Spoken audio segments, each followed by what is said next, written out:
Hello everyone. So আমরা যে NCERT সিরিজটা কন্টিনিউ করছি fundamentals of human geography class 12 এ। তো আজকে আমরা তার থার্ড চ্যাপ্টার পপুলেশনস কম্পোজিশনস নিয়ে আমরা ডিসকাস করব। সো পপুলেশন কম্পোজিশনস বলতে আমরা যেটা বুঝি বিভিন্ন রিজিয়নে পপুলেশনের কনসেন্ট্রেশনস তাদের ক্যারেক্টারিস্টিক্স এবং স্ট্রাকচার ডিফার করে according to the age, sex, occupation, literacy এবং রুরাল এবং আরবান কম্পোজিশনস। তো আমরা সেই একটা একটা পপুলেশনস কিভাবে একটা রিজিয়নের থেকে আরেকটা রিজিয়নে তাদের ক্যারেক্টারিস্টিক্স এবং প্যারামিটার ডিফার করে সেই প্যারামিটার গুলো আমরা ডিসকাস করব। প্রথমে যেটা বলি সেটা হচ্ছে এজ, সেক্স, অকুপেশন এবং লিটারেসি। এইগুলো হচ্ছে কম্পোজিশনের প্যারামিটার। প্রত্যেকটা population according to the age, sex and occupation and literacy এবং রুরাল আরবান ডিফারেন্সেস এর উপর ডিপেন্ড করে তাদের ক্যারেক্টারিস্টিক্স বা কম্পোজিশনে ডিফার করে। তো প্রথমে আমরা যেটা ডিসকাস করব সেটা হচ্ছে কম্পোজিশন মানে স্ট্রাকচার অফ পপুলেশন। তো according to the sex of the populations, যেটা আমরা বায়োলজিক্যালি যেটাকে আমরা সেক্স বলি সেটা হচ্ছে সোশ্যাল ইন কালচারাল জিওগ্রাফি আমরা সেটাকে জেন্ডার বলবো, যেখানে বেসিক্যালি দুটো মেন থিম থাকে, সেটা হচ্ছে মেন এবং উইমেন। তো সেক্স কম্পোজিশন আমরা যখন পড়বো তখন বলবো যে number of men and women in a country, তার রেশিওটাকে আমরা যখন ডিসকাস করবো তখন সেটা আমরা বলবো সেক্স কম্পোজিশন। তো the ratio between the number of men and women, যেটাকে আমরা ক্যালকুলেট করি কিসের মাধ্যমে? সেক্স রেশিওর মাধ্যমে। সেটা বিভিন্ন কান্ট্রিতে বিভিন্ন রকম হয়। জেনারেলি দুটো প্যারামিটার অ্যানালাইসিস করা হয়, একটা হচ্ছে male populations divided by female population into thousands, আবার কোনো কোনো জায়গায় 100 দিয়েও করা হয়। ইন্ডিয়ার ক্ষেত্রে আমরা কি করি? Total number of female population divided by total male population into 1000, অর্থাৎ প্রতি 1000 জন মেল পপুলেশনে কতজন ফিমেল পপুলেশন রয়েছে সেটা আমরা যে প্যারামিটার দ্বারা অ্যানালাইসিস করি সেটার নাম হচ্ছে সেক্স কম্পোজিশন। তো এখন এই যে প্যারামিটার গুলো যেগুলো বিভিন্ন কালার দেওয়া রয়েছে এগুলো তোমরা নোট ডাউন করতে পারো, যেখানে আমরা বলবো যেগুলো ইম্পর্টেন্ট পয়েন্ট। যেমন on an average the world population reflects sex ratio, যেটা হচ্ছে 102 জন মেলস পার 100 অফ ফিমেলস। তাহলে ওয়ার্ল্ড বেসিসে আমরা যদি এভারেজ সেক্স রেশিও দেখি সেটা হচ্ছে 102 জন মেল রয়েছে প্রত্যেক 100 ফিমেল। এটা কিন্তু এমসিকিউ তে আসতে পারে, কেবিএস, এমবিএস বা এমআরএস এর জন্য যারা প্রিপারেশন নিচ্ছ তাদের জন্য এটা, বা নেট যারা দিচ্ছে ইউজিসি নেট তাদের জন্য খুব ইম্পর্টেন্ট, যেটা হচ্ছে ওয়ার্ল্ড অন এন এভারেজ। এটা একটা ট্রিকি কোশ্চেন, কম থাকতে পারে। নেক্সট হচ্ছে হাইয়েস্ট সেক্স রেশিও, যেটা অলরেডি যারা ইএমআরএস দিয়েছো 2024 এ প্রথমে যেটা হয়েছিল সেখানে কিন্তু কোশ্চেনে ছিল যে হাইয়েস্ট সেক্স রেশিও কোন দেশের মধ্যে, সেটা আমরা দেখতে পাচ্ছি এটা হচ্ছে লাতভিয়া, যেটা ইউরোপিয়ান একটা কান্ট্রি, যেখানে হচ্ছে 85 মেলস পার 100 ফিমেলস, মানে 850 জন মেল রয়েছে প্রতি 1000 জন ফিমেল পপুলেশন। আবার লোয়েস্ট কোথায় রয়েছে না কাতার। কাতার কোথায় না একটা সৌদি আরবিয়ান, একটা অ্যারাবিয়ান কান্ট্রি, যেটা হচ্ছে 311 জন মেল পার 100 অফ ফিমেলস। ওকে, তার মানে কি হচ্ছে 311 জন যদি আমরা মেল দেখি সেখানে মাত্র 100 জন ফিমেল, যেটা হচ্ছে lowest sex ratio through out the world. এটা হচ্ছে কোথায় পাওয়া যায়? আমরা কাতারে আমরা এক্সপেরিয়েন্স করি, মানে লক্ষ্য করি। ঠিক আছে, তো সো হাইয়েস্ট সেক্স রেশিও রয়েছে লাতভিয়া, যেখানে 85 মেলস, মানে 850 জন প্রতি 1000 জন ফিমেলস প্রতি রয়েছে। আবার কাতারে সেটা হচ্ছে একেবারেই কম, যেটা হচ্ছে 311 জনে 100 জন ফিমেল রয়েছে। তো সেক্স রেশিও ফেভারেবল ফর, যদি আমরা টোটাল 200 খানা কান্ট্রি দেখি সেখানে হচ্ছে 139টা কান্ট্রি সেক্স রেশিও কি হচ্ছে ফেভারেবল রয়েছে কার? টু দা ফিমেলদের প্রতি। মানে সেক্স রেশিও যে কান্ট্রিগুলোতে বেশি হবে স্বাভাবিকভাবে আমরা ধরে নিতে পারবো সেই জায়গাগুলোতে জেন্ডার ডিসক্রিমিনেশন বা যেগুলো আমরা ফিমেল ফ্যাটিসাইডস বা ফিমেল ইনফ্যান্টিসাইডস যে প্রবলেমগুলো হয় সেগুলো কম হবে। আবার আনফেভারেবল কথা 72 খানা কান্ট্রি রয়েছে, এগুলো কিন্তু ট্রিকি কোশ্চেন আসতে পারে যারা কম্পিটিটিভ এক্সামে পড়ছো। তাহলে ফেভারেবল রয়েছে 139টা আর আনফেভারেবল রয়েছে 72 country throughout the world. 72টা কান্ট্রি রয়েছে এখানে আনফেভারেবল কন্ডিশন রয়েছে, যেখানে সেক্স রেশিওটা খুবই কম, যেখানে ফিমেল পপুলেশনের পরিমাণ খুবই কম। তাহলে যে জায়গাগুলোতে ফিমেল পপুলেশন কম সেখানে কি হবে? জেন্ডার ডিসক্রিমিনেশন দেখা যাবে, leading to female foeticide, female infanticides, as well as economic status of women will be very less or very low category. Their social status will be very lower category. ওকে, তো এগুলো কোথায় দেখা যায়? Generally Asian countries like China, India, Bangladesh, এই যে কান্ট্রিগুলো রয়েছে, Malaysia, এই কান্ট্রিগুলোতে কি রয়েছে না সেক্স রেশিওটা খুবই লো ক্যাটাগরি রয়েছে, low sex ratio. But if you consider the European country you will see that the sex ratio will be high including Russia, because এখানে কি হচ্ছে ফিমেল পপুলেশনটা মেল পপুলেশনের তুলনায় বেশি। তারপর কারণটা কি দেখা যায়? যদি এগুলো আমাদের অ্যাসারশন রিজন ধরনের কোশ্চেন থাকে যে ইউরোপিয়ান কান্ট্রিগুলোতে ফিমেল পপুলেশন বেশি, তার কারণ হিসেবে আমাদের যেটা ডিসকাস করতে হবে সেটা হচ্ছে রিজনে যদি দেওয়া থাকে তাহলে male dominated out migration to different part of the world in past. কেন? এগুলো হচ্ছে ইউরোপিয়ান কান্ট্রি যেগুলো সারা বছর যেগুলো ধরি সাইবেরিয়া রাশিয়ার যে পার্টগুলো রয়েছে, ইউরোপিয়ান যেগুলো নরওয়ে সুইডেন এই জায়গাগুলো থেকে বা সুইডেন এই কান্ট্রিগুলো থেকে হচ্ছে একটা হিলি রিজিয়নের পরিমাণ বেশি আছে এবং হচ্ছে বরফাবৃত। তারপরে এই জায়গাগুলোতে ইকোনমিক কন্ডিশন এবং ইকোনমিক কন্ডিশনের পাশাপাশি যদি আমরা দেখি যে এই জায়গাগুলোতে আনফেভারেবল কন্ডিশন থাকার জন্য মেলরা কি করে for work in USA or the other develop country they migrated from their places. That's why their population is very less. Okay. বিশেষ করে ইউরোপে যদি বলি নর্দার্ন রাশিয়া যদি বলি একেবারে নর্দার্ন পার্ট থেকে তারা মস্কো বা এই ধরনের ইউরোপিয়ান কান্ট্রিগুলোতে মুভ করে যাচ্ছে। তার জন্য এই জায়গাগুলোতে সেক্স রেশিওর পরিমাণ বেশি, যেখানে মেলের পরিমাণ কম ফিমেলের পরিমাণ বেশি, just because of out migration. যদি অ্যাসারশন রিজন এই ধরনের কোশ্চেন থাকে লাইন বাই লাইন কিন্তু থাকতে পারে। তো সেক্স কম্পোজিশন আমরা পড়তে গিয়ে যেটা দেখবো মেল এবং ফিমেলের রেশিওটা দেখবো, সেখানে ইকুয়েশন গুলো দেখবো যে female population divided by male population according to India, এবং যেখানে অন এন এভারেজ 102 জন মেল রয়েছে ফিমেল পপুলেশন প্রতি অন এন এভারেজ। লাটভিয়াতে গিয়েছে হাইয়েস্ট লিটার সেক্স রেশিও রয়েছে যেখানে 850 জন পার 1000 অফ ফিমেলস, এবং লোয়েস্ট রয়েছে কাতারে রয়েছে। ফেভারেবল ফিমেলদের জন্য ফেভারেবল সেক্স রেশিও কন্ডিশন রয়েছে 139 খানা কান্ট্রিতে, মানে 139, এবং আনফেভারেবল রয়েছে 72 কান্ট্রি। এটা হচ্ছে main theme of sex ratio. Now we have to talk about the age structure. Age structure একটা পপুলেশন কম্পোজিশনের মধ্যে পড়ে, যেখানে তিনটে স্ট্রাকচারে আমরা কনভার্ট করতে পারি, কনসিডার করতে পারি। ওয়ান হচ্ছে children 1 to 14 years of age, যেগুলোকে আমরা ডিপেন্ডেন্ট পপুলেশন বলি। আর হচ্ছে অ্যাডাল্ট পপুলেশন, যেটা ওয়ার্কিং পপুলেশন 15 to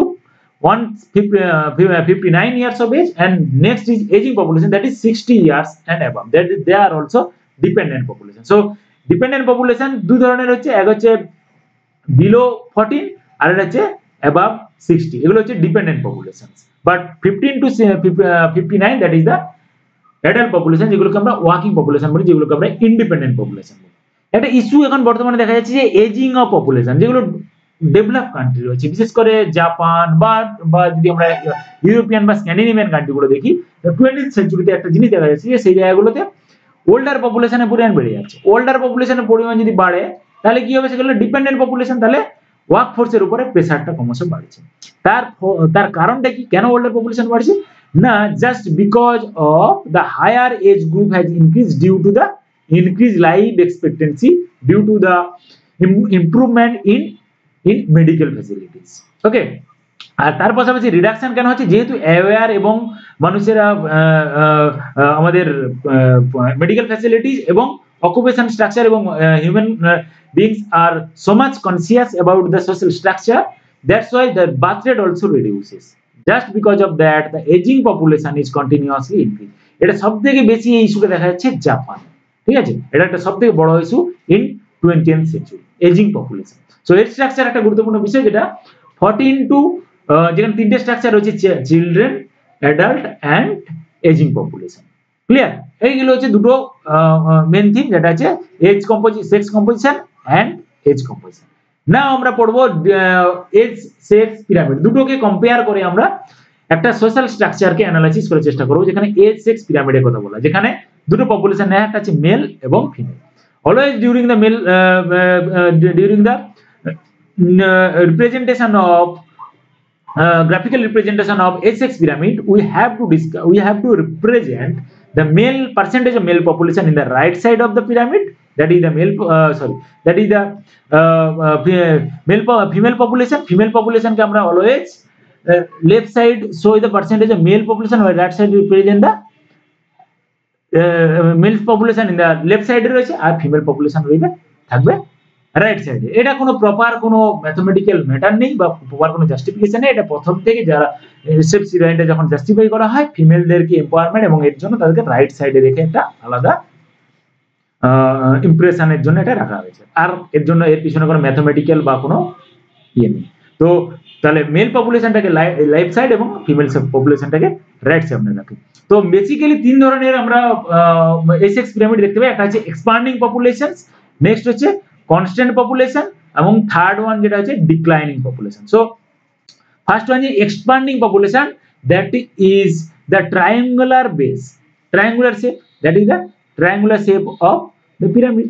কেন না due to the less consciousness among the people, the birth rate is high, and continuously due to the less level of innovations and the medical facilities to provide by the government or the societies, the birth rate is high and death rate is continuously increase. That's why the young population and the old population is reduced.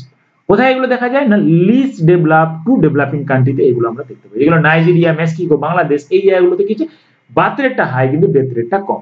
তাহলে যখনই আমরা expanding পপুলেশনের কথা বলবো সেখানে আমরা দেখবো triangular pyramid যার বেসটা উইথটা অনেক বেশি হবে এবং mostly the peak or the top will be the conical structure. That will be the expanding populations which we found in Nigeria, Mexico and Bangladesh. These are the few least developed countries. Many more examples are there. We have to discuss. According to the NCERT book, there is 3. Most of the African countries and the developing countries or the least developed countries in Asia, we found this kind of pyramid. Next is constant pyramid. যেটা আমরা বলবো bell shaped pyramid, যেটাকে আমরা বলবো কি যার নিচের পোরশনটা যেটা হচ্ছে বেসটা এবং টপটা quite similar and middle part will be the wider part just because of the birth rate and death rate is continuously is quite equal, almost equal. Okay, birth rate and death rate equal. যার ফলে এটাকে একটা দেখতে অনেকটা bell শেপের মতো বলে মনে হয়, তার জন্য এটাকে হলো কনস্ট্যান্ট পপুলেশন। কারণ কি না ইকুয়াল বার্থ রেট এবং ডেথ রেট দুটোই বার্থ রেট এবং ডেথ রেট কি হচ্ছে ইকুয়াল রয়েছে, তার জন্য এটাকে আমরা কনস্ট্যান্ট পপুলেশন বলি, যেটা পপুলেশনটা ইনক্রিজ হচ্ছে না বলে ধরা হয়। যেটা কোথায় দেখা যায় সবথেকে ইম্পর্টেন্ট, যেটা কেভিএস এসেছিল যারা 2023 সম্ভবত কেভিএস হয়েছিল লাস্টের দিকে, এটা কিন্তু ছিল কোশ্চেনটা যে কনস্ট্যান্ট পপুলেশন কোন কান্ট্রিতে দেখা যায়। চারটে অপশন দেওয়া ছিল। কনস্ট্যান্ট পপুলেশন যেটা দেখা যায় বেল শেপ পিরামিড দেখা যায় অস্ট্রেলিয়াতে। এগুলো কিন্তু ট্রিকি কোশ্চেন, তোমরা নোট ডাউন করার সময় এটা লিখে রাখতে পারো। নেক্সট যেটা রয়েছে আমাদের ডিক্লাইনিং পপুলেশন। কেন ডিক্লাইনিং পপুলেশন? যেখানে বার্থ রেটটা কন্টিনিউয়াসলি, যেখানে পিরামিডের বেসটা ন্যারো আবার টপটাও ট্র্যাপার টপ, যেখানে টপটাও অনেকখানি ন্যারো এবং বেসটাও ন্যারো, বাট ওয়াইডার পার্ট হচ্ছে সেন্ট্রাল পার্ট। এই যে পার্টটা এটাকে আমরা বলবো ডিক্লাইনিং পপুলেশন। কেন না এগুলো হচ্ছে ডেভেলপ কান্ট্রির ক্ষেত্রে দেখা যায় ডিউ টু ইয়ং ফোর্স পপুলেশনের পরিমাণ বেশি, বাট বার্থ এবং এজেড পপুলেশন এবং দ্য বার্থ রেট যেখানে কম হচ্ছে। এটা কোথায় দেখা যাচ্ছে? জাপানে দেখা যাচ্ছে। এটাকে আমরা বলবো declining population. That means the negative population situations may happen during in future. Okay, just because of the less birth rate and the aged in the birth rate is less and death rate also both are in less. Okay, that's why it is the declining population, যেটাকে আমরা দেখতে পাই জাপানের ক্ষেত্রে। কোথায় দেখা যায়? Pyramid with narrow base, trap top and wide central part, এই যে কন্ডিশনটা আমরা দেখতে পাই এটা আমরা দেখতে পাই জাপান।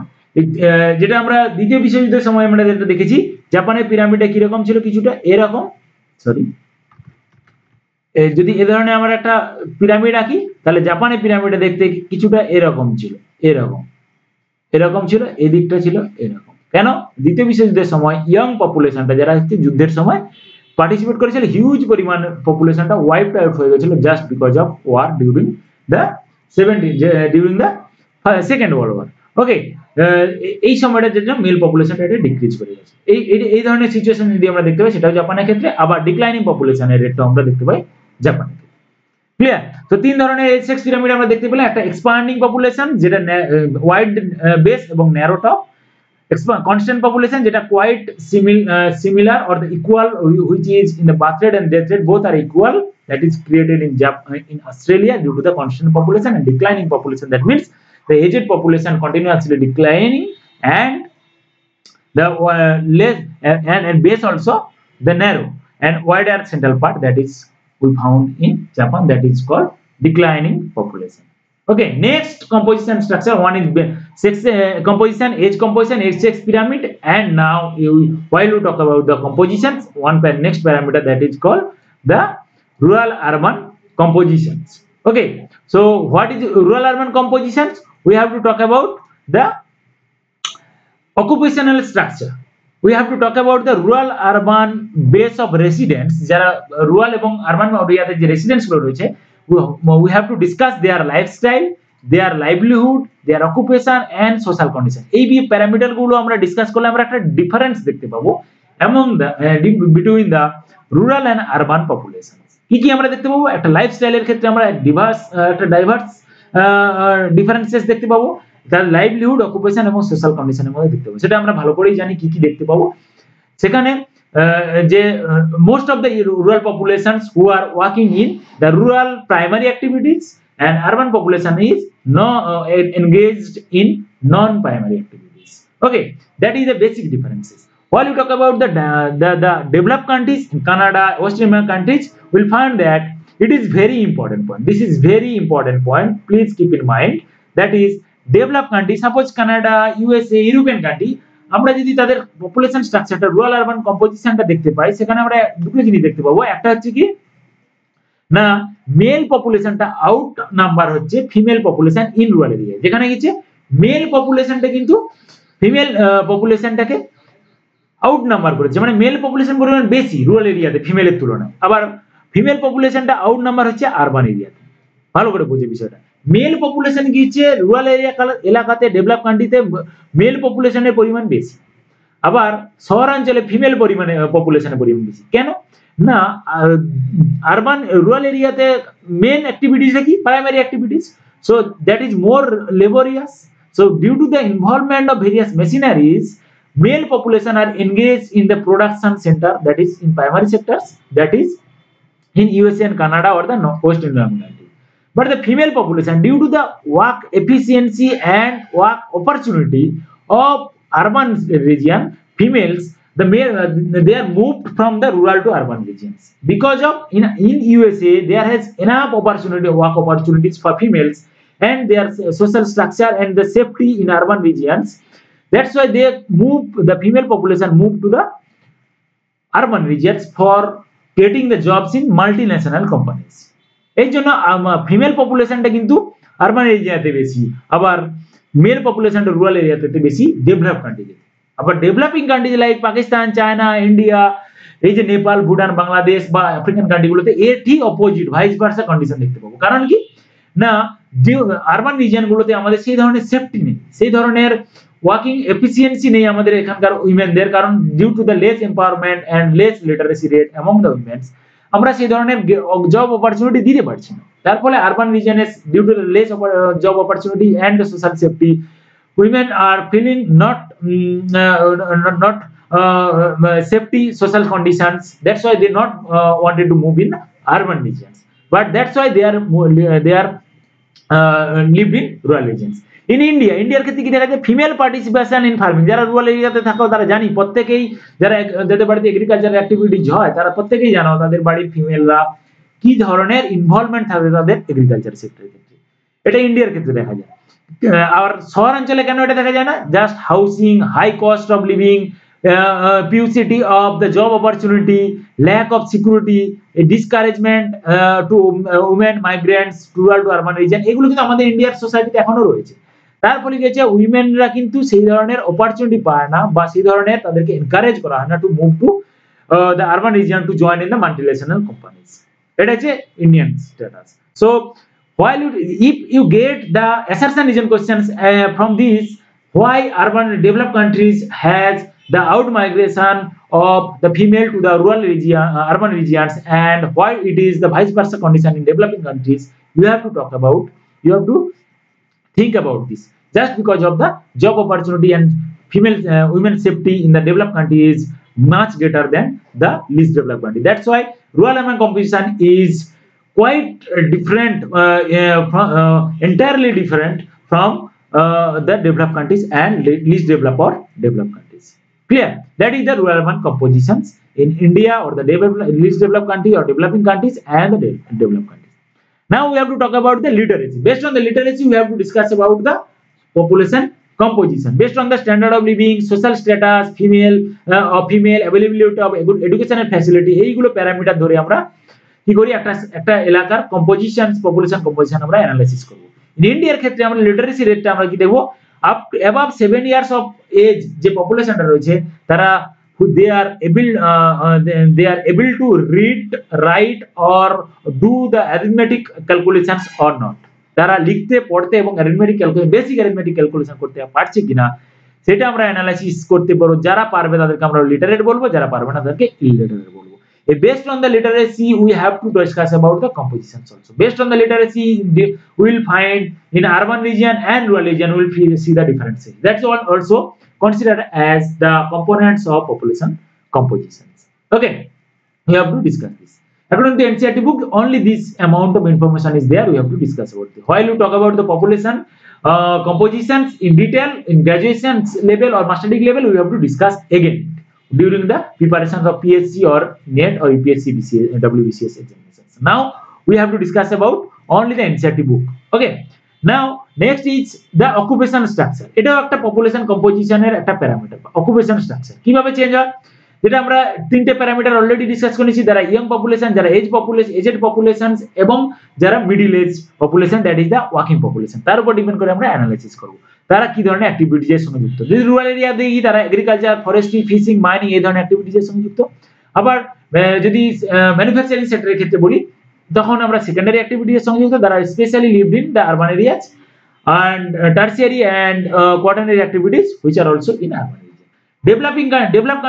এটা হচ্ছে লিস্ট ডেভেলপ এবং ডেভেলপ কান্ট্রির ক্ষেত্রে এই সিচুয়েশনটা দেখতে পাই, যেখানে most of the population engage in primary and secondary activities. But while you talk about the developed countries, you will see that secondary and tertiary activities are the most important job providing centers in the urban regions. Clear? That is under that will come under the occupational structure. This will also consider as the parameter of population composition. That's all. তাহলে population composition আমরা যখন discuss করব, sex composition, age compositions, sex pyramid, literacy, occupation structure we have to discuss. Clear? And rural urban composition, কিভাবে occupational structure একটা region থেকে আরেকটা রিজিয়নকে differ করছে পপুলেশনের বেসিসে, সেটা আমরা ডিসকাস করব। এইটুকু রয়েছে পপুলেশন কম্পোজিশন এই চ্যাপ্টার থেকে। এরপর আমরা যেটা খুব সবথেকে গুরুত্বপূর্ণ বিষয় আজ থেকে আমরা ইন্ট্রোডিউস করলাম, যে প্রত্যেকটা চ্যাপ্টার শেষ করার পর আমরা ইম্পর্টেন্ট কোশ্চেনগুলো ডিসকাস করব। কি কি ইম্পর্টেন্ট কোশ্চেন আসতে পারে। এখানে যেটা কোশ্চেন রয়েছে তোমরা জাস্ট শর্ট ডাউন করে লিখে নিতে পারো। ওয়ার্কিং এজ গ্রুপ কোনটা? আমরা সবাই জানি 15 to 59 ইয়ার অব এজ, এটাকে আমরা ওয়ার্কিং এজ বলবো। নেক্সট কোশ্চেন হচ্ছে হাইয়েস্ট পপুলেশন, অলরেডি আমরা ডিসকাস করে নিয়েছি কোন কান্ট্রিতে সবথেকে হাইয়েস্ট পপুলেশন কম্পোজিশন রয়েছে, সেটা হচ্ছে লাতভিয়া। এটা ইউরোপিয়ান কান্ট্রি, যেখানে 85 মেল রয়েছে পার 100 ফিমেল। ফিমেল প্রতি আমাদের কত রয়েছে? 85 মেল রয়েছে। নেক্সট কি রয়েছে না এজ লিমিটস, যেটা আমরা বলবো যেটা লিটারেসি রেট কনসিডার ক্ষেত্রে সেটা হচ্ছে 7 ইয়ার, যেখানে লিখতে পড়তে এবং বেসিক ম্যাথমেটিক ক্যালকুলেশন করতে পারছি না, সেটা আমরা কনসিডার করব to consider the literacy rate এবং the population. Clear? Next is the lowest population, আমরা এটা দেখে নিয়েছি 311 জন। 311 জন ফিমেল মেল রয়েছে পার 100 ফিমেল প্রতি। কোথায় এটা রয়েছে না কাতার, একটা আরাবিয়ান কান্ট্রি, যেখানে আমরা রয়েছে কি রয়েছে না 311 জন মেল রয়েছে প্রত্যেক 100 ফিমেলে। তার জন্য লোয়েস্ট এটা হচ্ছে সবথেকে sex ratio over the in the world. Okay, next রয়েছে কতগুলো কান্ট্রি রয়েছে ফিমেলদের ফেভারেবল কন্ডিশন রয়েছে 139 খানা। কেন ফেভারেবল কন্ডিশনটা বলা হচ্ছে আমরা সবাই ডিসকাস করলাম, যে সেখানে female foeticide, female অ্যান্টিফ্যান্টিসাইড, gender discrimination গুলো কম হবে যদি পপুলেশন সেক্স রেশিওটা ফিমেলদের মধ্যে বেশি থাকে, যেটা কোথায় দেখা যায় 139 খানা দেশের মধ্যে। লোয়েস্ট কোথায়, কতগুলো পপুলেশন সেক্স রেশিও সবথেকে লোয়েস্ট কোথায় রয়েছে এবং দিস 4 কান্ট্রি, সৌদি আরবিয়াতে সবথেকে লো সেক্স রেশিও রয়েছে। নেক্সট এগুলো আমি বলছি ভিডিওটা পজ করে জাস্ট লিখে নাও কোশ্চেনগুলো, পরে কিন্তু এগুলো কাজে দেবে, খুব ইম্পর্টেন্ট। সৌদি আরবিয়ার ক্ষেত্রে বা ইউনাইটেড আরব এমিরেটস, এটা ইউএই, যার পপুলেশন যার সেক্স রেশিওটা কম, কেন? Selective migration of working population বিভিন্ন দেশ থেকে। এখন যেহেতু এটা ইমার্জিং একটা country which is developed now, most of the developing countries from Africa and least developed countries from Asia, এখানে পপুলেশনটা এখানে ওয়ার্কিং ফোর্স হিসেবে এখানে চলে যাচ্ছে, তার ফলে মেল পপুলেশনটা হিউজ পরিমাণে ইনক্রিজ চলে যাচ্ছে, যার ফলে এখানে সেক্স রেশিওটা রিডিউস করে যাচ্ছে। কারণটা কি না selective migration from of working population. Next is the average world sex ratio কত? 990। যদি 102 থাকে সেটাও কিন্তু হবে সঠিক answer. Based on your option you have to choose the answer. Okay, 102 male per 1000 of per 100 female. Okay, but if you get 999 in the option, you have to choose this one also. Average world sex ratio is 999 female per 1000 male. Next is how many type of age sex pyramid is there? There is basically 3 age sex pyramid. Okay, we have to discuss this. Next, Next is according to the UN report, how many countries are unfavorable for females, where we discuss social discrimination, gender discrimination, female femicide, female infanticide, that যে condition গুলো যেগুলো negative দিক উইমেনদের ক্ষেত্রে সেটা দেখা যায় কোথায় 72 খানা কান্ট্রিতে throughout the world. Clear? Next is in European countries a deficit of male is due to better status of women. Okay, European country গুলোতে মেল ডেফিসিটটা কেন দেখা যায়? কেন না ফিমেলদের স্ট্যাটাসটা অনেক বেশি, তার ফলে কোনো ইনসিকিউরিটি নেই ফিমেলদের মধ্যে। their প্যারেন্টসরা যারা ফিমেল পপুলেশন হলে ওরিড হয় না, তাদেরকে প্রপার অপরচুনিটি প্রোভাইড করে through from the government and the family also and the society. That's why better status হওয়ার জন্য ফিমেল পপুলেশনের পরিমাণটাও এখানে ঠিকঠাক রয়েছে। এন্ড মেল পপুলেশনটা ডেফিসিট, ন্যাচারালি আমাদের কিন্তু ফিমেল পপুলেশনটা বেশি হয় মেল পপুলেশনের তুলনায়। যেহেতু ফিমেল পপুলেশন দা অপরচুনিটি পাচ্ছে এবং তাদেরকে সেই লেভেলের ফ্যাসিলিটিস দেওয়া আছে, তার ফলে এর স্ট্যাটাসটা পপুলেশনের পরিমাণটাও বাড়ছে। তার কারণ হচ্ছে better status of women in the European society. Next is a narrow base of pyramid. It is very important just because of the low birth rate, narrow base of age sex pyramid. Narrow base যদি হয় এই sex pyramid, কারণ কি এটা কোথায় দেখা যায় না ডিক্লাইনিং পপুলেশনের ক্ষেত্রে দেখা যায়, তার জন্য এটাকে বলা হয় লো বার্থ রেটের ক্ষেত্রে। Clear? Next is which country population show constant, that is Australia. That is আমরা যেটা ডিসকাস করেছি এটা বেল শেপ এসেক্স পিরামিড। ওকে, বেল শেপ এসেক্স পিরামিড আমরা যেটা কোথায় দেখতে পাই সেটা হচ্ছে অস্ট্রেলিয়া। এখানে হচ্ছে মেল পপুলেশন, এখানে হচ্ছে ফিমেল পপুলেশন। এটা কোথায় দেখতে পাই আমরা না অস্ট্রেলিয়ার ক্ষেত্রে দেখতে পাই। নেক্সট যেটা হচ্ছে aging population has aged more than 60 years, যেটা আমরা একটা বর্তমান 20th সেঞ্চুরি ক্ষেত্রে একটা ইস্যু দেখতে পাচ্ছি, যেটা জাপান কিন্তু ফেস করছে। এখানে এজিং পপুলেশনের পরিমাণটা বাড়ছে just because of the improvement in medical facilities and less number of birth. Next is the highest sex ratio found in Latvia. We already discussed how many male population is there, 85 only male per 100 female. That means 850 জন male রয়েছে per thousands of female এর মধ্যে। ঠিক আছে, next যেটা রয়েছে যে which of the following types of population pyramid is reflected in Asia? Australia we already discussed, that is constant pyramid. Which next question is which of the options are reflected by proportion of literate populations in the country? এখানে living standard, status of women and ability of education facility, এইগুলো কিন্তু decide করে the literacy of populations. Option reflected by the proportion of a country, যেটা এই parameter গুলো দ্বারা reflect হয় সেই এরিয়ায় লিটারেসি রেটটা কেমন। Next is which one of the following has caused the sex ratio of United Arab Emirates, that UAE, যেটা হচ্ছে সিলেক্টিভ, এটা অলরেডি একটা আগে কোশ্চেন ছিল, selective migration of male working population. Basic question থাকবে, কনফিউজ হওয়ার কোনো কারণে জাস্ট একবার রিডিং দাও এনসিইআরটি বুকটা, এই ভিডিওটা একবার দেখে নাও, তারপর এই কোশ্চেনগুলো ডিসকাস করো না। এগুলো আমি বলবো ভিডিও পজ করে এই কোশ্চেনগুলো লিখে নাও অনলাইনে, ঠিক আছে, লিখে এগুলো লিখে দাও। নেক্সট হচ্ছে why sex ratio is unfavorable to women in India? Just because of low social economic status of women, female feticide and infanticides, then literacy. All the parameters are the create unfavorable situation to low level of sex ratio in India, which is near about 940 per thousands of male. Okay, 940. Next is last question, that is which one of the following reflects an average sex ratio of world populations? যেটা আমরা already discuss করে নিয়েছি, 102 জন male রয়েছে per 100 of females. Okay, that is the important question from MCQ NCERT. If you that this kind of questions, you will see that the direct questions will come. Otherwise few questions may come from the come for the assertion and reasoning part. assertion and reason, কিছু কিছু parameter যেগুলো আমরা বললাম, কেন our male population out migration out number করছে female কে in the rural regions in developed countries, and which is vice versa in developed underdeveloped countries or the developing or least developed countries, এটা কিন্তু আমরা already discuss করে নিয়েছি। ইন্ডিয়ার ক্ষেত্রে কেন সেক্স রেশিওটা কম হচ্ছে সেগুলো কিন্তু আমরা ডিসকাস করে নিয়েছি। তো ভালো করে এটা দেখো ভিডিওটা, তারপরে তোমরা কি করবে না পপুলেশন কম্পোজিশন এনসিইআরটি বইটা একবার জাস্ট রিডিং দেবে, তাতে clear. Clear? That's all. Bye.